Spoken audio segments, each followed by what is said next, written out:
अस्सलाम वालेकुम, मैं हूँ रिजवान अशरफ। नवाज शरीफ जो कि आजकल पाकिस्तान के अंदर बड़े दंदनाते फिर रहे हैं, जलसे जुलूस कर रहे हैं, जलसा जलसा खेल रहे हैं।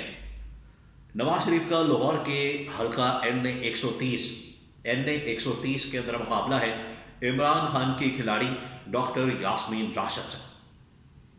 तगड़ा मुकाबला होने जा रहा है, लेकिन यहाँ की आवाम क्या कहती है, यहाँ की सोच क्या कहती है, यहाँ के लोग क्या कहते हैं। मैंने वहाँ पर कुछ लोगों से बातचीत की है, वहाँ पर लोगों से राय ली है, उनका क्या फैसला है। और नवाज शरीफ अब जो करने जा रहा है, और नवाज शरीफ के जो इस्टेब्लिशमेंट के साथ सारे मामला तय हो रहे हैं, और इस तनाजुर में, इस सिनेरियो में जहाँ पर इमरान खान को सजा सुना दी गई है और इमरान खान ने अपनी पावर भी शो कर दी है संडे वाले दिन, और 8 फरवरी 2024 को इमरान खान के हक में बड़ी तादाद में वोट पड़ना है। तो नवाज शरीफ की इस्टेब्लिशमेंट के साथ जो बातचीत है वो क्या हो रही है, ये 2-3 इंतहाई अहम तरीन चीज़ें, और इसमें कुछ एक्सक्लूसिव इंफॉर्मेशन आपके साथ में शेयर करता हूँ वन बाय वन। पहले मैं आपको बता दूं कि नवाज शरीफ इस वक्त जो सोच रहा है और इस्टेब्लिशमेंट के साथ उसके मामला क्या चल रहे हैं, और इस वक्त आमने सामने नवाज शरीफ और इस्टेब्लिशमेंट आ चुके हैं। उसकी वजह क्या है? देखिए, ये कोई नई बात नहीं है।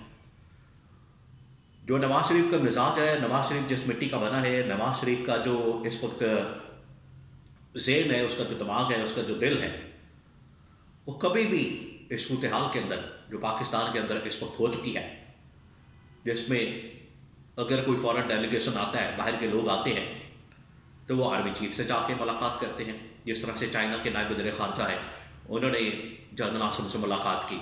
ईरान के वज़ीर ख़ारजा है, उन्होंने जनरल आसिम से मुलाकात की।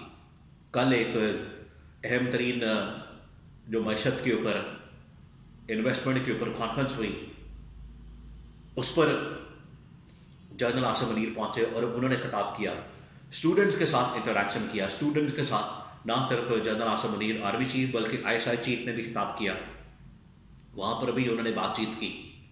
तो इस माहौल में नवाज शरीफ के लिए चलना तो बड़ा मुश्किल हो रहा है। उसकी वजह यह है कि जब 97 के अंदर नवाज शरीफ पहली मरतबा 2/3 मेजॉरिटी के साथ आया था, उससे पहले जो इक़्तिदार में आया था वो 2/3 मेजॉरिटी नहीं थी, लेकिन यहाँ पर 2/3 मेजॉरिटी मिली थी पहली मरतबा किसी को। नवाज शरीफ को ये मिली, जो कि फरमाइश के ऊपर नवाज शरीफ की, जो आजकल भी बड़ी फरमाइशें करता है, ये इसी वजह से करता है क्योंकि आके फिर ये फारिग करेगा। उस वक्त भी फरमाइश के ऊपर नवाज शरीफ को 2/3 मेजॉरिटी दी गई। नवाज शरीफ ने क्या किया, आते साथ ही गर्दनें उड़ाना शुरू कर दी।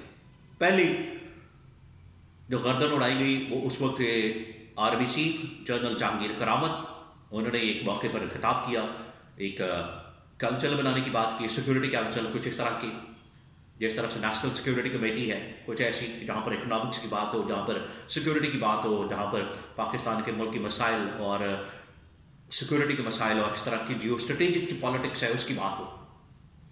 नवाज शरीफ को ये पसंद नहीं आया, तो नवाज शरीफ ने चुप करके उसको बुलाया नॉर्दर्न एरिया में, मरी में, कुछ इस तरह के जगहों पर, इलाकों में, और वहाँ पर ये मैसेज दिया कि आज का दिन आखिरी दिन है आपके पास जनरल जहांगीर करामत को, वरना कल आप फारिग हो जाएंगे।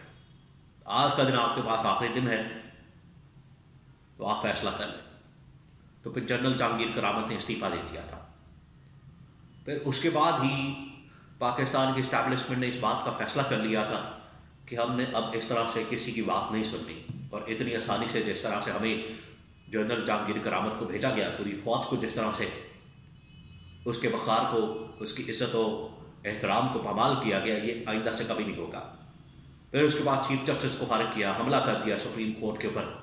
फिर बाद में एक और अटैम्प्ट की नवाज शरीफ ने 99 में, फिर उस वक्त के आर्मी चीफ को, हालांकि खुद ही ये लेकर आए जनरल मुशर्रफ को, इसके बाद जनरल जहांगीर करामत के बाद। तो 99 में इन्होंने जनरल मुशर्रफ को हटाने की कोशिश की, और जनरल जियाउद्दीन भट्ट जो कि उस वक्त DGI थे, उनको आर्मी चीफ लगा दिया। जहाज़ ऊपर था जनरल मुशर्रफ का, रास्ते में कराची में घूम रहा था ऊपर। इन्होंने कहा कि नवाज शरीफ ने कि या इसको इंडिया भेज दो, पाकिस्तान के अंदर लैंड नहीं करने देना, या UAE निकाल दो। फिर मुशर्रफ आए, उसने टेक ओवर कर लिया।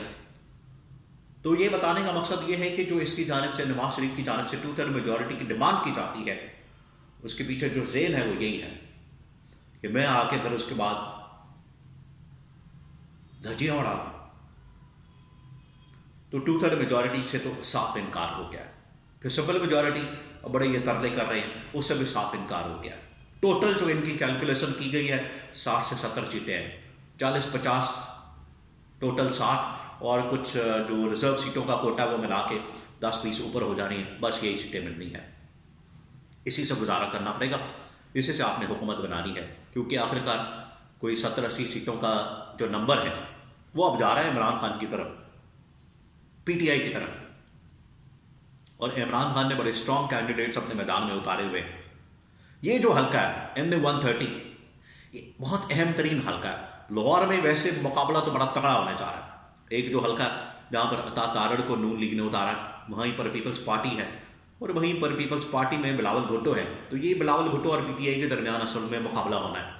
फिर इसी तरह से ओन चौधरी का एक हल्का है जहाँ पर ओन चौधरी इस्तेकाम पार्टी को नवाजा गया और वहाँ पर नून लीग ने अपना कैंडिडेट ही नहीं खड़ा किया। इसी तरह से अलीम खान का हल्का है। तो ये वो तमाम हल्के हैं जो बड़े, जहाँ पर बड़ा कांटे का मुकाबला होना है। यहाँ पर जो जितनी आवाम है वो सारी की सारी या तो उसमें 40-60 रेशो है, 60% पीटीआई के सपोर्टर हैं, वोटर हैं, वो पीटीआई के कैंडिडेट को सपोर्ट कर रहे हैं और 30-40% जो है वो 25% नून लीग और बाकी कुछ और जमातों के इस तरह से मिल मिला के सपोर्ट करते हैं।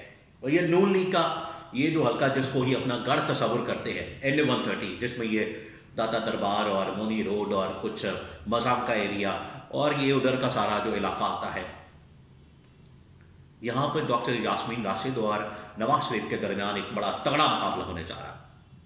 और ये जो मुकाबला यहाँ जो पब्लिक के अवाम है वो सियासी तौर पर इतनी बाशऊर हो चुकी है, उनको अंदाज़ा हो चुका है कि जो पिछले 2-2.5 साल इमरान खान की हुकूमत के बाद ये जो पीडीएम हुकूमत बैठी रही, जिसको लीड रूहानी तौर पर तो नवाज शरीफ करते थे, जिस्मानी तौर पर शहबाज शरीफ करते थे, इसी ने मुल्क का तबाह बर्बाद और मुल्क बड़ा गर्क किया और इन्होंने तबाही और बर्बादी फेरी है, इनको पता है। और यहाँ की आवाम को इस चीज़ का अंदाज़ा हो चुका है। इस वजह से वहाँ अब क्लियरली कैटेगोरिकली आवाम ने इस बात का इजहार किया कि वोट तो सिर्फ पीटीआई के कैंडिडेट डॉक्टर यास्मीन राशिद का। हालांकि डॉक्टर यास्मीन राशिद को जेल में रखा हुआ है, उनको भी जेल से निकलने की इजाज़त नहीं, लेकिन एक मौके पर जब कोई 3-4 दिन पहले की बात है, अदालत में पेशी के मौके पर आई, उन्होंने जिस जुर्रत का, हिम्मत का, अज़म का, हौसले का मुजाहरा किया और उन्हें विक्ट्री का निशान बनाते हुए कहा कि पीटीआई जीतेगी और 8 फरवरी को आपने बल्ले के निशान पर वोट लगाना है, जो भी उनका निशान होगा पीटीआई के कैंडिडेट का। जो डॉक्टर यास्मीन राशिद का, उनको लैपटॉप मिला हुआ है इस हल्के में, उन्होंने कहा लैपटॉप के ऊपर मोहर लगाएंगे, यानी कि पीटीआई के ऊपर आपने वोट लगाना है, मोहर लगाना है। तो यहां पर ये जो मुकाबला होने जा रहा है, ये नवाज शरीफ के लिए इतना आसान नहीं होगा कि वो स्टेट पे कामयाबी हासिल कर लें। अब मैदान जो है वो खुला छोड़ दिया है, मैनेजमेंट, मैनिपुलेशन, मैनूवरिंग वो अब इतनी आसान नहीं रही, क्योंकि जो पिछले असम्बली इंतखाबात हुए पीडीएम गवर्नमेंट में, पीडीएम के दौरे हुकूमत में तकरीबन कोई 35 के करीब इंतखाबात हुए, 35 के करीब ज़िमनी, और उसमें इमरान खान की पार्टी जीती। इमरान खान की तहरीक इंसाफ ने क्लीन स्वीप किया। ये इस बात का सबूत है कि इमरान खान आज भी उसी ताकत के साथ, उसी तंदनाहट के साथ, उसी वोट बैंक के साथ, वोट की पावर से इमरान खान इस पोजीशन में मौजूद है कि डॉक्टर यास्मीन राशिद यहाँ पर क्लीन स्वीप करके नवाज शरीफ को 8 फरवरी 2024 को फारिग कर देगी।